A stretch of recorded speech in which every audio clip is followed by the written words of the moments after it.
Board of piece এ টিকে থাকতে হলে দেশগুলোকে গুনতে হবে $1 বিলিয়ন। ট্রাম্প প্রশাসন এমনটাই চাইছে। শনিবার রাতে ব্লুমবার্গের এক প্রতিবেদনে তথ্য উঠে এসেছে। প্রস্তাবিত গ্রুপটির একটি খসড়া সনদের বরাত দিয়ে তারা এই খবর দিয়েছে।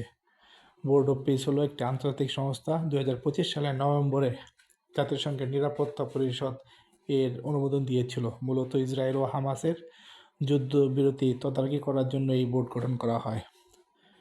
ব্লুমবার্গের দেখা এই খসড়া অনুযায়ী মার্কিন প্রেসিডেন্ট ডোনাল্ড ট্রাম্পই হতে যাচ্ছেন এই গ্রুপের প্রথম চেয়ারম্যান। কোন কোন দেশকে আমন্ত্রণ জানানো হবে তা তিনি নিজেই ঠিক করবেন। যদিও সংখ্যাগরিষ্ঠের ভোটে সিদ্ধান্ত নেওয়া হবে, তবে চূড়ান্ত অনুমোদন থাকবে চেয়ারম্যানের হাতেই।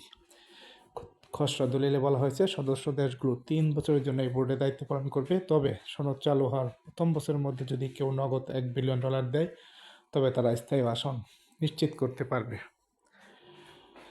সিএনবিসিকে এক মার্কিন কর্মকর্তা জানিয়েছেন, বোর্ড অফ পিসে যোগ দিতে কোনো খরচ নেই, তবে $1 বিলিয়ন দিলে স্থায়ী সদস্যপদ পাওয়া যাবে। এই গ্রুপের মূল কাজ হলো পুরো গাজা পুনর্নির্মাণ করা।